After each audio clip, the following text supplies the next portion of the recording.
ఎలా మోసపోతున్నారు అంటే చాలామంది ఏ సర్వే నెంబర్లో తీసుకోవాలో తెలియక కొన్ని సర్వే నెంబర్లో డబల్ రిజిస్ట్రేషన్ అయిపోయిన ల్యాండ్స్ ఉన్నాయి. మ్మ్. కొన్ని సర్వే నెంబర్స్లో ఈసీ చెక్ చేసుకుంటే కేసులున్న ల్యాండ్స్ చాలానే ఉన్నాయి. కొన్ని దగ్గర అసైన్మెంట్ ల్యాండ్స్ ఉంటాయి, కొన్ని దగ్గర 111 జీవోలు ఉంటాయి. మ్మ్. సో వాటిల్లో తీసుకొని చాలా వరకు మోసపోతున్నారు. అంటే ఏం చేస్తుందంటే ఫామ్ ల్యాండ్ తీసుకోవడం మంచిదే, కానీ ఎక్కడ తీసుకోవాలి, ఎలా తీసుకోవాలి అనే విషయం మర్చిపోతున్నారు. అంటే ఒక సర్వే నెంబర్ విషయంలో కానీ, ఒక డాక్యుమెంట్ విషయంలో కానీ, ఒక లొకేషన్ విషయంలో కానీ ఫామ్ ల్యాండ్ తీసుకోవడం అంటే రోడ్డుకి దగ్గరగా తీసుకుంటే రేపు మనం వెళ్ళడానికి కూడా ఉంటుంది. ఉదాహరణకు ఒక 10 లక్షలు ఎకరాకు వస్తుంది అంటే కొంతమంది ఏం చేస్తున్నారు, రోడ్ లేకపోయినా తీసుకునేద్దామని ఆలోచన చేస్తారు. మ్మ్. ముందున్న వాళ్ళు ఏం చేస్తారు, రోడ్డు బ్లాక్ చేస్తారు. మళ్ళీ ఆ రోడ్డు కావాలని ఏం చేస్తారు, మళ్ళీ కోర్టుకి వెళ్ళడం, ఇవన్నీ జరుగుతున్నాయి. వీళ్ళ ల్యాండ్కి వెళ్ళడానికి రోడ్డే ఉండదు. రోడ్డే ఉండదు. My God. సో కొంతమంది ఏం చేస్తారు, సర్వే చేసేటప్పుడేమో ఒక ల్యాండ్ చూపిస్తారు, రిజిస్ట్రేషన్ ఏమో ఇంకొక దగ్గర చేస్తారు. బాబా. కొన్ని కంపెనీలు ఏం చేస్తున్నాయి, సర్వే నెంబర్ ఏమో ఈ వెంచర్లో చూపిస్తారు. ఉదాహరణకి 33 ఫ్లాట్ ఉంది. 33 ఫ్లాట్ అంటే ఉదాహరణకి మీకు 33 నెంబర్ అంటే చాలా ఇష్టం మేడం, ఉదాహరణకి అనుకుంటే నాకు అదే నెంబర్ అంటే ఇష్టం. కస్టమర్ చూస్తారు, మాకు ఇదే చూస్తారు, ఇదే కావాలని చెప్తారు. సో వెళ్ళి ఇద్దరు చూసిన తర్వాత మీకు రిజిస్ట్రేషన్ చేస్తారు, ఇతనికి రిజిస్ట్రేషన్ చేస్తారు. కానీ ఆ 33 జీరోలో ఆ 33 ఆల్రెడీ వేరే వాళ్ళకి రిజిస్ట్రేషన్ అయిపోయి ఉంటుంది, వాళ్ళు తీసుకెళ్ళి వేరే వెంచర్లో చేసే ఉంటారు. ఇవన్నీ మాకేం తెలియకపోవడం వల్లే కదా మీరు అందరూ ఇలా చేసేస్తున్నారు. మేమంతా అందుకే నేను చెప్తున్నా. అదే భలే అడుగుతారు మేడం, తిరిగి నా దగ్గరికి వచ్చారు మీరు. రియలేటర్లు మీరంటే మీ రియలేటర్లు అందరూ. సో అయితే చాలామంది కస్టమర్లకు తెలియకపోవడం వల్ల ఒక వెంచర్లో చూపించి ఇంకొక వెంచర్లో రిజిస్ట్రేషన్ చేస్తారు. ఇక్కడే మేము చేస్తామని చెప్తారు, ఇదే సర్వే నెంబర్ అని చెప్తారు, సర్వే నెంబర్ ఎక్కడో ఉంటుంది. సో ఏంటంటే రిజిస్ట్రేషన్ చేసేటప్పుడు డాక్యుమెంట్లో వస్తుంది, ఎక్కడైతే మనం ల్యాండ్ తీసుకున్నామో ఆ డైమెన్షన్ అవన్నీ వస్తాయి. మనకి సౌత్ ఏముంది, నార్త్ ఏముంది, ఫ్రంట్ ఇవన్నీ వస్తాయి. అవన్నీ చూసుకొని ఆ సర్వే నెంబర్లో ఉందా లేదా చెక్ చేసుకోవాలి. చెక్ చేసుకున్న తర్వాత ఒక ల్యాండ్ తీసుకోవాలి. చాలామంది చేసే తప్పు ఏంటంటే ఇవన్నీ తెలుసుకోకుండా ఏం చేస్తారంటే గుడ్డిగా వెళ్ళి వాళ్ళు చెప్పింది విని నమ్మేస్తారు. సో అలా చేయడం వల్లనే మోసపోతున్నారు. ఫామ్ ల్యాండ్ విషయంలో కానీ, ఒక ల్యాండ్ తీసుకోవాల్సిన విషయంలో కానీ, అన్నింటిలో అలా తెలుసుకోకపోవడం వల్ల చాలా వరకు మోసాలు జరుగుతున్నాయి. అంటే ప్రస్తుతానికి మార్కెట్ డౌన్లో ఉంది, కొనాలి అని అనుకుంటే ₹1 ఇన్వెస్ట్ చేయాలంటే ఇప్పుడే చేయండి అని కొంతమంది చెప్తున్నారు. ఏమో ఫ్యూచర్ ఎలా ఉంటుందో అనేవాళ్ళు కొంతమంది ఉన్నారు. సో ఈ రెండింటికి మీ సమాధానం ఏమిటి? ఇంతకుముందు తీసుకున్నట్లయితే ఉదాహరణకి ఒక చిన్న ఉదాహరణ చెప్తాను మేడం. కొంతమంది ల్యాండ్స్ తీసుకోవాలంటే ఒకప్పుడు తక్కువ రేట్కి వచ్చేది. ఒక అతను ఉన్నారు మేడం, రాము అని అతను ఉదాహరణకి అనుకుందాం. సో అతను ఏం చేశాడంటే ఒక దగ్గర నడుచుకుని వెళ్తూ ఒక బోర్డు చూశారు, ఇక్కడ డెవలప్మెంట్ అవ్వబోతుంది, ఫ్లాట్లు అమ్ముతున్నాము అనేసి. ఓహో. చూస్తే కొంచెం కొనాలనిపించింది. కానీ కొంతమంది ఏం చేశారంటే అక్కడ ఎందుకు కొంటే రాళ్ళు రప్పలు చెట్లు పొట్లు గొట్లు తప్ప ఏమున్నాయి. ఒకనొకప్పుడు జూబ్లీహిల్స్ బంజారాహిల్స్ కూడా అలాగే అన్నారు. అదే చెప్తున్నా మరి, ఆ మ్యాటర్ కోసమే వస్తుంది ఇప్పుడు. సో అయితే ఎందుకు కొంటామని చాలా మంది వెక్కిరించడమో, లేకపోతే నువ్వు తీసుకెళ్ళి ఇంకొక దగ్గర ఫ్లాట్ కొనుక్కోవచ్చు కదా, లేకపోతే సికింద్రాబాద్లో ఇంకొక దగ్గర కొనొచ్చు కదా, ఈ చెట్లలో ఎందుకు కొంటున్నావు అని అడిగారు రాము అనే పర్సన్. రైట్. అయితే అతను ఏం చేశారంటే లోన్స్ తీసుకోను, లేకపోతే కొంత మనీ దాచుకోను, మొత్తానికి కష్టపడి 3 నెలల్లో చేసుకొని రిజిస్ట్రేషన్ చేసుకున్నారు. అయితే రిజిస్ట్రేషన్ చేసుకున్న తర్వాత నెక్స్ట్ ఒక 2 years తర్వాత రోడ్లు వచ్చాయి, మెల్లమెల్లగా మట్టి రోడ్లు వచ్చాయి. ఇంకొక 2 years తర్వాత మంచిగా పక్కనే బిల్డింగ్లు వచ్చాయి. ఇంకొక 2 years తర్వాత మంచిగా ఇళ్ళు అవన్నీ వచ్చాయి. సో ఇవన్నీ వచ్చిన తర్వాత పెద్ద బిల్డింగ్లు అయ్యాయి. ఎప్పుడు 2000లో కొనుక్కున్న అతను అదేదో కాదు, నేను ఆఫీస్ పెట్టుకున్న బిల్డింగ్ ఓనర్ అతను.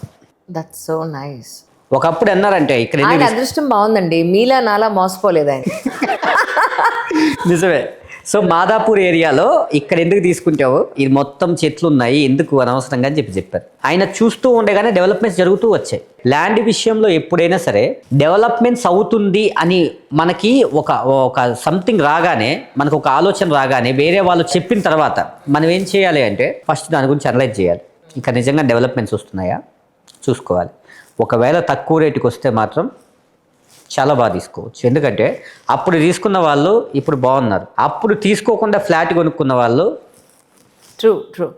నేను ప్రతిసారి మీరు అడగచ్చు, నా ఇన్ఫర్మేషన్ ఎందుకు ఇస్తానంటే మీకు ఇక్కడ నేను మోసపోయాను, ఆ పాయింట్స్ మీరు ఒకసారి రీచెక్ చేసుకోండి అని చెప్పడానికి. ఇక్కడ నేను ఎన్నిసార్లు మోసపోయాను మీకు చెప్తాను సార్. మీరు కూడా మోసపోయారా? అయ్యో మామూలు కాదు. అందరూ అనుకుంటారు మీడియాలో ఉన్నారు కదా మీకు తెలీదా అని.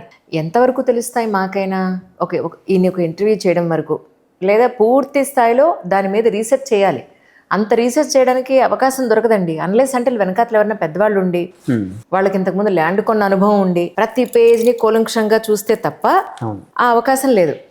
ఫస్ట్ టైం ఎంతో కష్టపడి చిన్న చిన్న అమౌంట్లో ఒక 2-3 అమౌంట్లు కట్టేద్దాం అని చెప్పి 50% పేమెంట్ అయిపోయిన తర్వాత ఇంకా రిజిస్ట్రేషన్కి వెళ్దామండి అనుకునే టైంకి గవర్నమెంట్ ల్యాండ్ ఏదో ఉందిటండి ఇందులో, అది మీ ల్యాండ్లోనే ఉందండి అయ్యయ్యో. అనేటప్పటికీ నెత్తి మీద పెద్ద రాయి పడ్డట్టయింది నాకైతే. నాకు అప్పుడు టెన్షన్, ఇటు డబ్బులు ఇస్తాడా ఇవిడ, ఇస్తే ఎప్పుడు ఇస్తాడు, ఇంకో చోట ఎక్కడ కొనాలి, ఇవన్నీ డౌట్సే. లక్కీగా ఒక 6 months టైం తీసుకున్నారు, ఆయన పేమెంట్ ఇచ్చారు. He is very genuine person, no doubt. ₹1 కూడా అక్కడ డబ్బులు రిటర్న్ వచ్చాయి. వచ్చాయి. కానీ కొంతవరకు చాలా మందికి అలా రిటర్న్ రాకుండా చాలా మంది ఉన్నారు. అది ఒకటి. రీసెంట్గా చాలా అద్భుతంగా ఇంకోటి జరిగింది. పేమెంట్ 90% అయిపోయింది, 10% నెక్స్ట్ మంత్ రిజిస్ట్రేషన్కి వెళ్ళిపోతాం అనుకునే టైంకి ఇది మార్టగేజ్లో ఉందండి, మాకు ఎప్పటి వరకు తెలియదండి, ఇప్పుడే మాకు తెలిసిందండి, ఇప్పుడు ఇంకా మేము చెక్ చేస్తున్నాం ఇది ఉందో లేదో. ఆహా. అవునా, ముందు తెలియదా మీకు, ఇప్పుడే తెలుస్తుందా? అది కూడా నమ్మాను. నాతో పాటు మా ఫ్రెండ్స్ కూడా ఉన్నారు అందులో. అయ్యయ్యో. నేను తీసుకున్న, అంజలి తీసుకుందంటే పక్కాగా ఉండి ఉంటుంది, మేము కూడా అని తీసుకొస్తే నేను వాళ్ళందరికీ ఆన్సరబుల్ అయిపోయాయి. ఏంటి బాబు ఇలా అయింది అని అంటే అందరూ చాలా డిసప్పాయింట్ అయిపోయారు. ఎందుకంటే పిల్లలు రేపు చిన్న చిన్న పిల్లలు రేపు వాళ్ళకి ఏదో దానికి ఉపయోగపడుతుంది పెట్టడం, కన్నీళ్ళు వచ్చాయండి, మామూలు రాలేదు. దేవుడు మామూలు తిట్టుకోలేదు నేను, ఏంటి సామె ఇది, ఇలాంటి వాళ్ళందరినీ నాకెందుకు పరిచయం చేస్తున్నావు అని చెప్పని బాధపడ్డాను. బట్ ఆవిడ ఒక టైం చెప్పారు, ఈ టైం నుంచి ఈ టైం లోపల మార్టగేజ్ రిలీజ్ అయిపోతుందంటే మీ రిజిస్ట్రేషన్ అయిపోతుంది. రీసెంట్గా అంతా ప్రశాంతంగా జరిగింది. బట్ కానీ వీళ్ళంతా మరి ఇవిడ మీడియాలో ఉన్నారు, ఇవిడ మోసం చేస్తే మాకు కష్టమని చేసేసారా, అవునవును, లేదా ఎందుకు వచ్చిన బాధలే అని చేస్తారా, నిజంగా వాళ్ళు జెన్యునా భగవంతుడి గెరుక. బట్ కానీ అల్టిమేట్గా నేను అంతకుమించి ఎక్కువ సఫర్ అవ్వకుండా అయితే బయటపడ్డానని నేను చెప్పగలుగుతాను. బట్ మీరు ఇలాంటివి చేయరని నేను నమ్ముతున్నానండి. ఎందుకంటే కుమార్ గారు, మీరు అలా సఫర్ అయ్యారు కాబట్టి జనరల్ పబ్లిక్ని మీరు అలా చేయరు, ఎందుకంటే మీరు ఆ స్థాయి నుంచి మీరు వచ్చున్నారు కాబట్టి, అది నేను గట్టిగా నమ్ముతున్నాను. బట్ ఈ సందర్భంగా నేను ఒకటి మీకు చెప్పాలని అనుకుంటున్నాను, ఏంటంటే మా ఎంప్లాయీస్కి మీకు ఏమాత్రం వీలున్నా ఆ మినిమల్ ఏదైతే ఉందో 161 అన్నారా, 167 అన్నారు. ఏంటి రాకేష్, లేదు చేస్తారు కదా. మా ఎంప్లాయీస్ అందరికీ అట్లీస్ట్ నేను అనుకుంటున్నానండి, ఒక అందరూ కలిసి సపోజ్ ఒక 500 గజాలు అనుకున్నారు అనుకోండి, ఒక 5గురు అనుకున్నారు అనుకుందాం, ఒక్కొక్క ఫ్లోర్లో ఒక్కొక్కళ్ళు వేసుకున్నా కూడా మంచి ప్రిమిసెస్ ఉంటుంది. అవునవునవును. ఇంకొకటి ఏంటంటే మనం ఇక్కడ జోన్స్లో కూడా తీసుకోవాలి. ఏంటంటే R1, R2, R3 3 జోన్స్ ఉంటాయి. ఈ 3 జోన్స్లో తీసుకోవచ్చు, ప్రాబ్లం లేదు. R4లో తీసుకుంటే మళ్ళీ రిస్ట్రిక్షన్ అవి ఇవి ఉంటాయి ఏదైతే కన్స్ట్రక్షన్కి. సో కాబట్టి మనం R1, R2, R3 అయితే ఇంకా బెటర్, హై రైజ్ బిల్డింగ్స్ కట్టుకోవచ్చు. సో అలా ప్లాన్ అలాంటి జోన్ కూడా ఉంటుంది అలా అయితే. అవును, మరి రెసిడెన్షియల్లో R1, R2, R3 ఈ 3 చాలా మంచి జోన్స్.